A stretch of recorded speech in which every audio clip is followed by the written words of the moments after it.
Welcome, learner, to another deep dive built specifically for you. You're here because, well, you want knowledge that cuts straight to the important stuff. And today, we're diving deep into how to take a side project, something you're passionate about, and actually grow it into a real, meaningful business. Right. And our roadmap for this comes straight from the AI Solopreneur's Make handbook. Exactly. And this handbook, it really jumps right in, doesn't it? It really does. It basically says, look, that whole venture capital dream, it's statistically a long shot. We're talking under 10% of those startups actually exit. Wow, under 10%. Yeah, and even then, there's no guarantee the founder actually sees a big reward, you know? Right. So what's cool about this handbook is it lays out a different path, a more grounded indie approach. Right. And that's what we're focusing on today, that more reliable way. Yeah, forget chasing that lottery ticket model, at least for this discussion. Yeah. Our mission today, using this handbook, is to pull out the real actionable stuff for building something sustainable. You know, a business that actually gives you, the learner, more freedom and control, like a blueprint for doing it on your own terms. And the scope here is, well, it's pretty broad. The handbook calls itself a brain dump of lessons learned from building bootstrap startups. A brain dump, I like that. Yeah. It covers, like, everything. From getting that first spark of an idea all the way through building, launching, growing, figuring out how to make money. Monetizing, yeah. Automating things, and even, you know, potentially selling the business someday, the whole life cycle. Okay, let's unpack this then, starting right at the very beginning, getting the idea. The handbook really pushes looking inward, doesn't it? What's the logic there? The core idea is super simple, actually. Start with problems you personally have. Okay. Because, well, who's the world expert on your own frustrations? You are. Oh, true enough. The handbook uses Nomad list as a great example. The founder, he was traveling a lot and got frustrated with things like cost of living, internet speeds, even just the weather in different cities. Right. Things he actually cared about. Exactly. So he built something to solve his problem. He knew it inside out. That really resonates. You're scratching your own itch, not guessing what others might want. But the handbook also kind of warns against some common ideas, like another to-do list app. It does, yeah. It puts up a caution flag for those really common, maybe obvious ideas. Like you said, to-do lists, basic productivity tools, another generic photo sharing thing. Ideas basically everyone has had. The market's usually packed. So how do you find something more original? The handbook mentions unique experiences. Yeah, this part's interesting. It basically says, go have unique life experiences. Don't be afraid to do crazy stuff safely, of course. Okay. Define crazy stuff. Well, maybe not that crazy, but the point is stepping outside your routine. Your unique background, your specific hobbies or travels, that's where less obvious problems hide. Get out of the rut to get unique insights. Okay. And the handbook is really firm on where you start the creative process. Yes, absolutely critical. Start with the problem. Not the solution you think is cool, not the trendy tech like AI or blockchain just because it's hot. Problem first. Problem first. Always. It uses a great comparison. Think of all those failed friends on a map, apps. Lots of them use GPS. Right. But Tinder, which also used GPS, succeeded because it solved a very clear problem, connecting people nearby for dating. The friends map thing often lacked that core need. Problem first, then technology. Yeah. Got it. Now, what about feeling overwhelmed? Like, I can't build the next Facebook. The handbook has this idea of starting small, like really small, micro niche. Yes, this is such a key strategy for getting started. Yeah. Start incredibly focused. The example is brilliant. Booking software, okay, fine. But not just for any salon. Right. Specifically for African hairstylists. Wow, that's specific. Exactly. It's a market probably too small for the big players to care about. Perfect entry point. Right. The handbook even does some back-of-the-napkin math, capture just say 10% of a niche like that, and you could potentially build $1 million bootstrap business. That's powerful. Focus where you can actually win. Okay, so you start micro. Where does it go from there? How do you grow? There's a natural path outlined. From that first micro niche, you might expand to related niches. So other hair types, maybe. Okay. Then maybe nail salons, that's multi-niche. And then you can go into vertical integration, offer point-of-sale systems for those same salons. You grow outwards from your core success. So a gradual buildup. It's not overnight.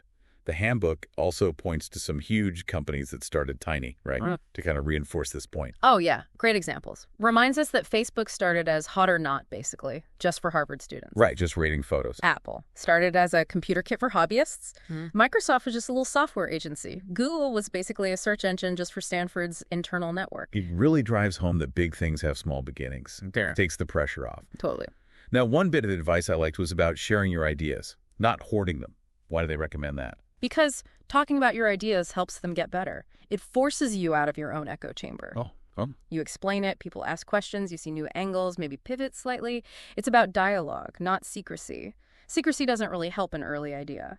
Less about permission, more about refinement. Makes sense. And there's even some homework for you, learner. Yep. The challenge is simple. For the next week, every day, list 3 problems you personally encounter. Big, small, doesn't matter. Aim for at least 21 potential ideas rooted in your world. Homework assigned. Okay, let's shift gears. Phase 2, building. The handbook seems obsessed with speed here. Build fast. Why the rush? Yeah, the emphasis is definitely on getting something built quickly. Why? To validate the idea, see if anyone actually cares. Okay. It even contrasts this with Apple, saying they're kind of the exception with their slower, more deliberate process. For most of us indie folks, speed helps test the waters fast. And you don't need the fanciest tools right away. Like, don't stress about the tech stack. Exactly. Use what you know. If you used PHP or Ruby back in the day, fine, use that. The goal isn't to learn the hottest new framework. It's to build something that works fast. Practicality over trendiness. The handbook also notes how user expectations have shifted. What's the deal there? It's interesting. Users today seem okay with pretty minimal interfaces, even single-purpose apps, if they solve the problem well and quickly. Like utility trumps polish sometimes. To a degree, yeah. You've got maybe seconds to prove your value, so focus on that core function working smoothly. And the big enemy of getting something, anything shipped, perfectionism. Oh, absolutely. It's framed as a huge blocker. The handbook basically screams, ship it, even if it's not perfect. Iterate based on feedback. Right. Think about Gmail. It was in beta for, years. Users tolerated imperfections because it was useful and new. But minimum viable product, MVP, it doesn't mean sloppy, does it? The handbook clarifies that. Crucial point. MVP isn't minimum crappy product. It has to be minimum good. Minimum good. I like that. Yeah. The core function has to work reliably. And you must have a way for users to give feedback easily, like a little chat widget or something, functional enough to learn from.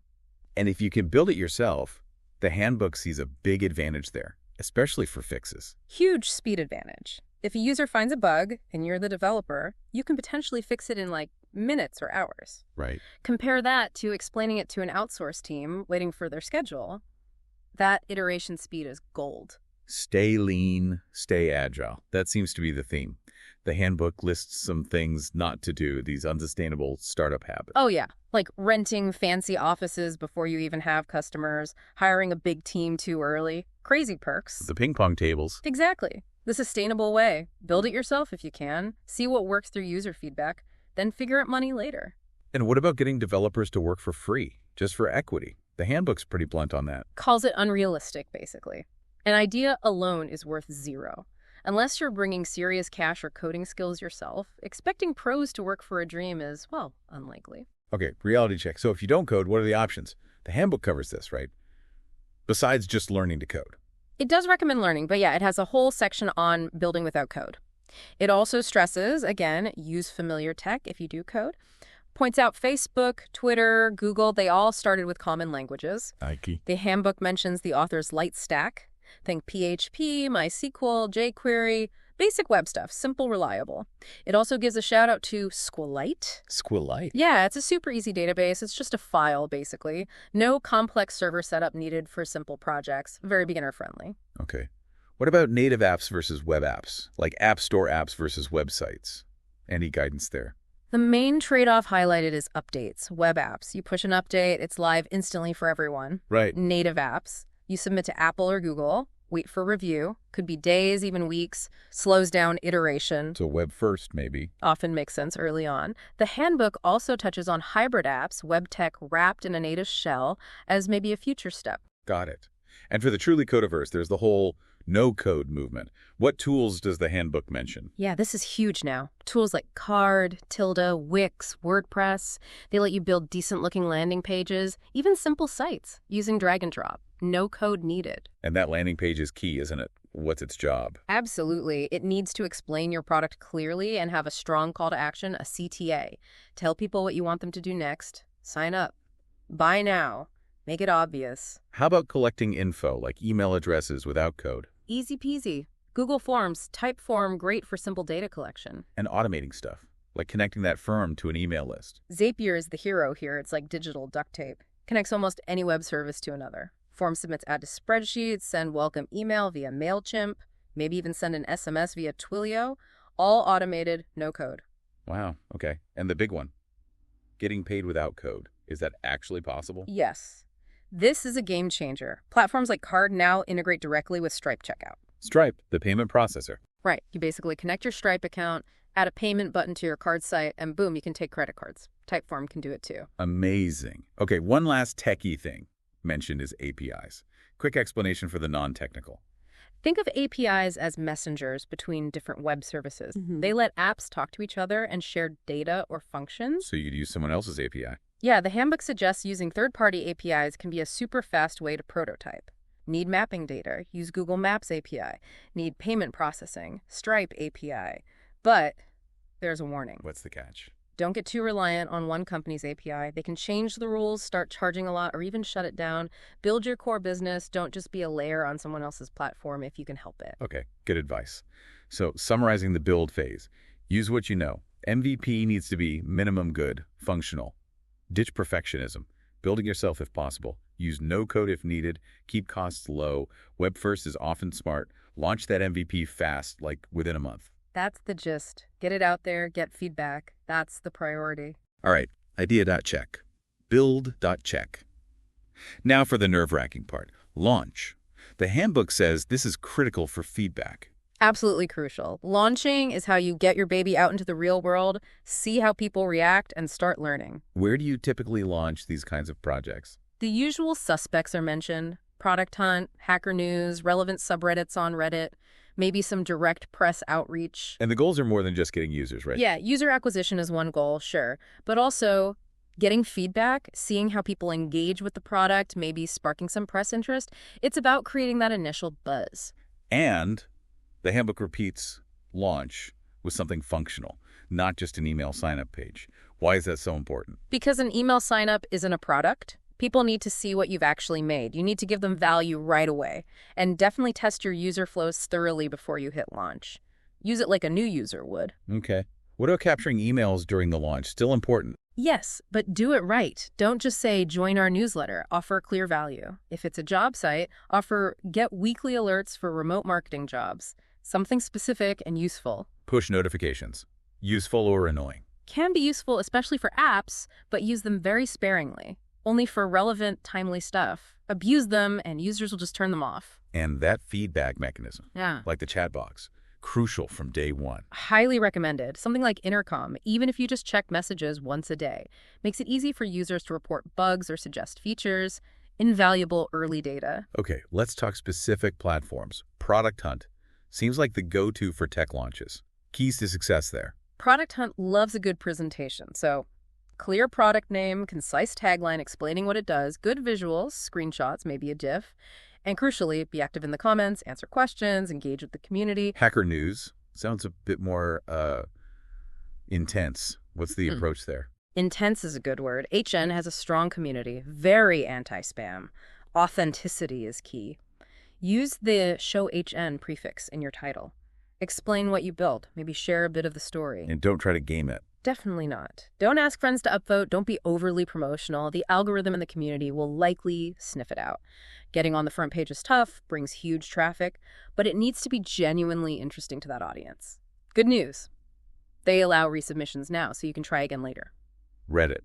More mainstream, potentially huge reach, but maybe risky? Yeah, Reddit's different. Can be amazing, can be brutal. Finding the right subreddit is critical. Craft a title that fits the community but also grabs attention. And be ready for traffic. If you hit the front page of a big subreddit, yes, The handbook even suggests maybe using static web pages for your launch day to handle the load if possible. Speed matters. Beta list is also mentioned as an option. Yep, another good spot for getting early adopters before a wider launch. Now the tough part, negative feedback, the hate. How do you deal with it? The handbook gives a heads up. It's going to happen. People will critique your baby. The advice: don't argue back endlessly in the comments. Look for the constructive criticism hidden in there. Ignore the pure negativity and learn from it. Thicken your skin a bit. And trying fake going viral seems like a bad idea. Total waste of time, according to handbook. Fake traction doesn't last. If the product is actually good, unique, and better than alternatives, organic word of mouth is way more powerful and sustainable. Authenticity wins. Instead of faking it, they recommend telling your story. How? Blogging about your journey, the challenges, the wins. Sharing authentically builds a connection. Maybe vlogging or other media too, not just text anymore. Build an audience before you even launch sometimes. What about traditional press outreach? Still relevant. The handbook suggests its importance has maybe decreased a bit with platforms like Product Hunt. Plus, there's less trust in media sometimes, and you risk negative coverage. So maybe lower priority. Potentially.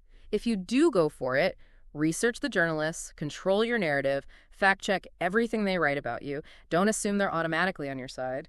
Building a press list and sending targeted emails is work, and the success rate is often low. The handbook even mentions controversy as a way to get attention. Yeah. That sounds risky. It is risky. It uses examples of controversial figures getting attention, but notes most people aren't like that.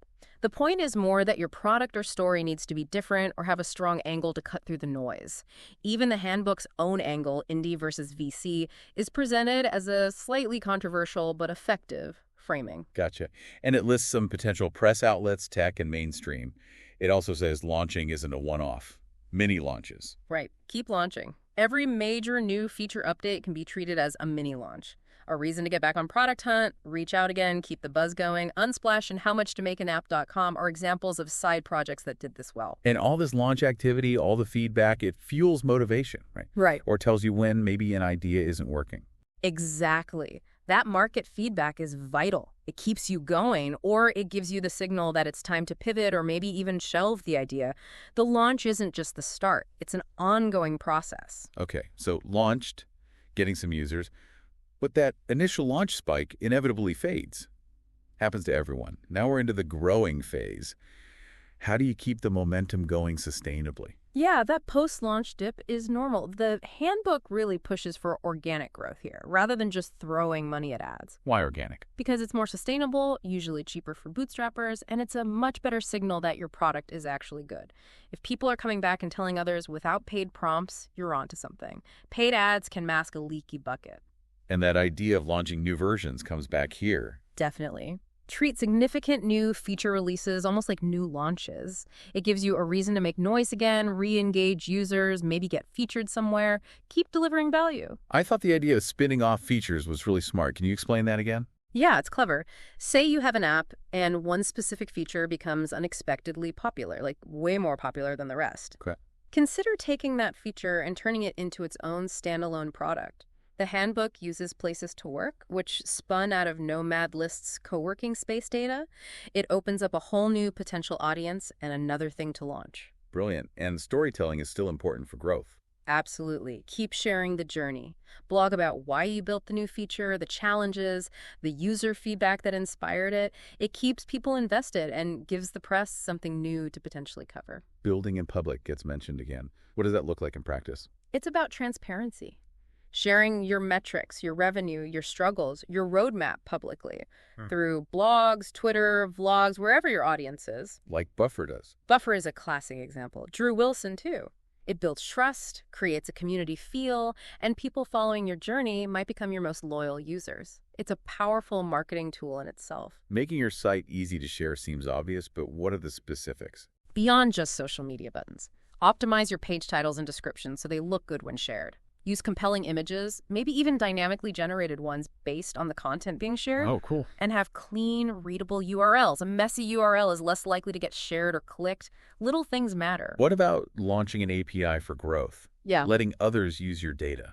Can be powerful. If other startups build integrations using your API, it expands your ecosystem and reach. But, as we touched on, There's a risk. The data cloning risk. Yeah. Someone could just scrape your data via the API and build a competitor. The Nomad list example in the handbook is a cautionary tale there. So weigh the benefits and risks carefully. But ultimately, the best growth hack, according to the handbook. No magic bullet. The best hack is having a genuinely great product that people love, find useful, and want to come back to. Solve the core problem better than anyone else. That's the foundation for all sustainable growth. Couldn't agree more. Okay, so we've got users. We're growing. Now, the make or break part for many side projects. Monetization.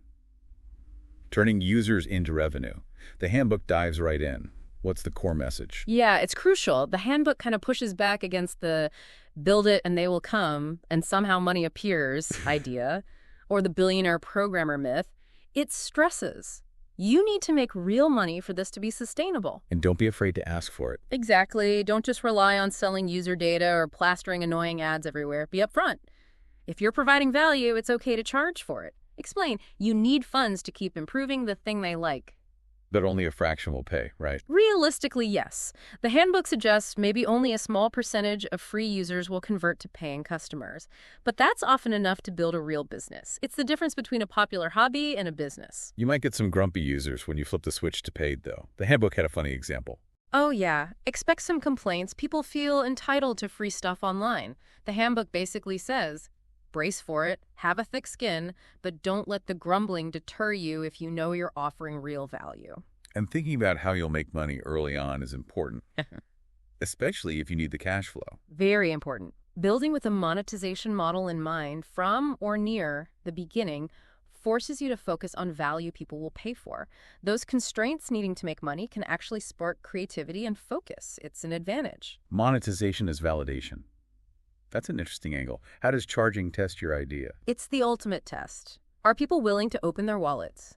That's a much stronger signal than just signing up for a free trial. Right. The handbook mentions Buffer putting up a plans and pricing page before they even built the paid features, just to see if people would click. Yeah. Even more direct. Just put up a buy button connected to a simple payment form. If people click that for a product that barely exists, you know you've hit a nerve. Wow, that's gutsy. Okay, let's talk models. How do you charge? First up, paper feature. Yeah, charging for specific individual features. Maybe basic use is free, but advanced features cost money, allows users to pick and choose. The handbook thinks this has potential, especially for web apps. Ads. We touched on this, but the handbook prefers native ads. What are those again? Not those flashing banner ads. Native ads are relevant, helpful, and fit the look and feel of your site. Think related products or services your audience would actually find useful. Like the Nomad list examples. Exactly. Backpacks, VPNs for travelers, remote job postings, things the audience actually cares about. Sponsorships are similar direct deals with relevant companies for a monthly fee. Much better than generic ad networks. Patronage, like donations. How's that work? Yeah, basically asking users to support you directly, often without unlocking specific features. Patreon's the big platform here. The Overcast podcast app is a good example. The handbook notes Nomad list actually started with this model quite successfully. It can work, especially if you have a strong community connection. Then the big one, subscriptions. SaaS, software as a service. Why is recurring revenue so attractive? Predictability. 1,000 customers paying $10 a month is a much more stable, predictable income stream than hoping for one-off sales. Makes sense. The handbook shows how powerful that recurring revenue compounds, even with some churn people leaving. Plus, subscription businesses are generally valued much higher if you ever want to sell. Communities. Charging for access. Yes, if you build a strong, valuable community around your niche, people will pay to be part of it. Network effects kick in. The Nomad list paid community is the prime example used. Exclusive access, support, connections. Job boards seem like a classic niche model. Totally. If you have a specific audience, designers, developers, marketers, companies will pay to post relevant jobs to reach them. Dribble's job board is a great example for designers. Conditional payments was mentioned briefly. Means users only pay if something specific happens, maybe a commission on a successful booking made through your platform or something like that. Another tool in the toolbox. The handbook also nods to agencies turning their services into a productized SaaS, like Typeform did. So many options. The advice is to look at competitors, experiment, and figure out your own financial goals, right? And maybe expand beyond the initial niche. Yeah, analyze what competitors are doing, but don't just copy. Test different price points, know what you need to make personally, and definitely look at widening your market over time. Growing the pie, as they say. Don't just fight for scraps in a tiny niche forever. Think like Airbnb. They didn't just steal hotel customers. They massively grew the accommodation market itself. How do you actually take the money? Stripe? PayPal? Stripe is heavily favored in the handbook, especially for developers. Stripe checkout makes it really easy to add payments. Braintree, owned by PayPal, and PayPal itself are other options. And Typeform, again, for a no-code way to take initial payments via Stripe. And logistics, refunds, bookkeeping. Handle refunds quickly and politely to avoid chargebacks, which hurt your relationship with payment processors. And bookkeeping. Absolutely critical. Get an accountant or bookkeeper early if you can. Don't mess this up. It's essential for turning the project into a sustainable business that gives you freedom. Great. It's the engine that keeps it running and lets you potentially step away from a traditional job. Okay, built, launched, growing, monetized. Phew, what's next? Automation. Making it run without you constantly tinkering. Why is this important? This is about sustainability and freeing up your time. Maybe you want to start another project. Maybe you just want more time for life. Automation reduces your direct minute-to-minute involvement. And the first step isn't always hiring people. The handbook suggests robots. Yeah. Build robots, meaning write automated scripts first. If a task is repetitive, see if code can do it before you hire a human. It's often faster, cheaper, and less complex initially. Tools like Chronitor help you monitor if your scripts are running okay. Zapier comes up again here too, for non-coders. Absolutely.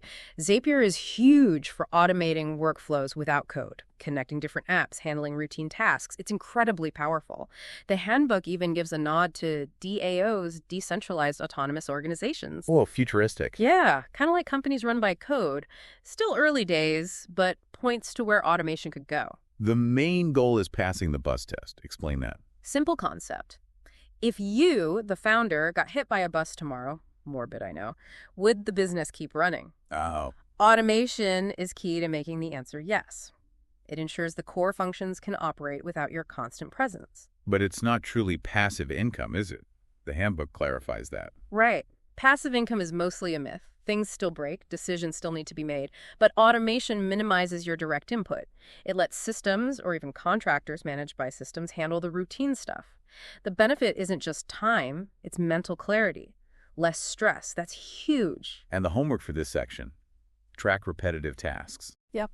For a week, note down everything you do repeatedly, then ask, can a script automate this? Can Zapier handle it? Or is it simple enough to outsource easily to a contractor? Identify those automation opportunities. Makes sense. Okay, final stage, discussed in the handbook. Exiting. Selling the business you've built. This is a potential goal for many. What's the initial take? Yeah, it draws on the author's own experience with acquisition offers. First thing, forget the Hollywood IPO glamour. For most indie businesses, exiting means selling the company to another company or individual. And getting offers. It's not that common for them to turn into actual deals. Pretty low odds, apparently. The handbook estimates maybe only 1 in 100 inquiries turn into a serious deal. Lots of tire kickers out there.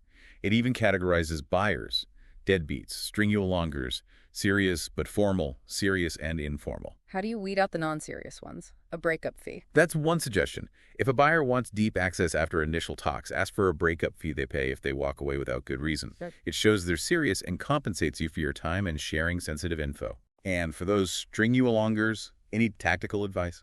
Avoid endless phone calls. Push for text or email. It creates a record and often exposes their lack of substance quicker. What about using a broker, like FE International or Empire Flippers? They get mentioned. Brokers can help find qualified buyers, manage the process, maybe get a better price, but they take a cut, of course. Whether you use one or not, the handbook stresses.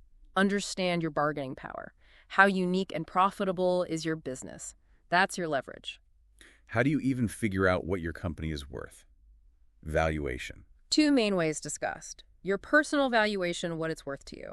But more importantly, the market valuation. How is that calculated? Often based on revenue and growth rate, using a multiplier. The handbook references a chart from Tomas Tungus showing typical SaaS multipliers. Higher growth usually means a higher multiplier on your revenue, but remember, selling means trading that future potential income stream for a lump sum of cash, now less risk, but potentially less reward than keeping it.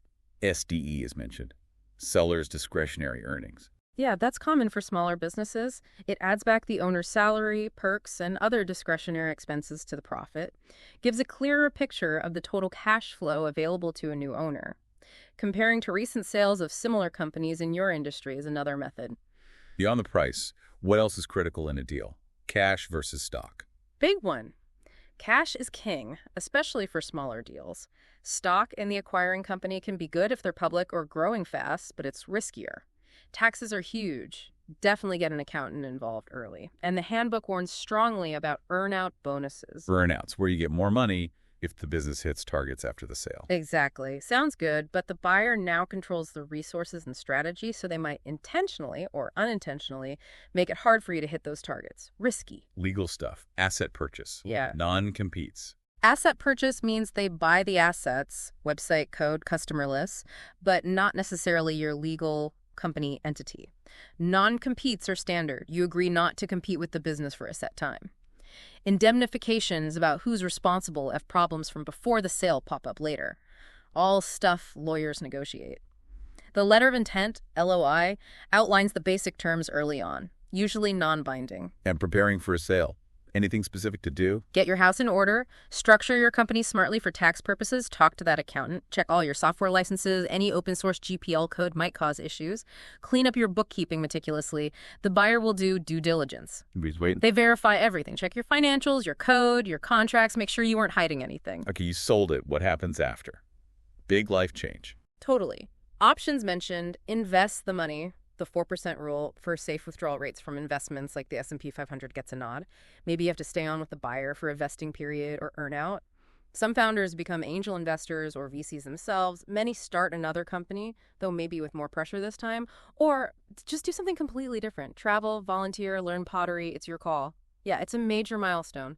A chance to decide what's next. So, learner, as we wrap up this deep dive into the AI Solopreneur's Make Handbook, the big takeaway, I think, is that there's another way, a viable alternative to that high-stakes VC game. Definitely. This indie path, solving your own problems, building lean, launching fast, growing organically, it offers a different route to building something meaningful, something that can potentially bring real freedom. It's about embracing that make philosophy, right? Yeah. Idea, build, launch, grow, monetize, automate, exit. It's a whole cycle. A cycle that takes persistence, yeah. And some luck, and being ready to pivot and adapt constantly based on what the market tells you. It's not easy, but it's doable. And maybe a final thought to leave you with, learner. In a world that sometimes pushes conformity, perhaps your most valuable asset is simply your unique viewpoint, the problems you see, the solutions you imagine. Having the courage to act on those, that might be the real differentiator. Well said. That's all the time we have for this deep dive. Until next time, keep learning and, well, keep building.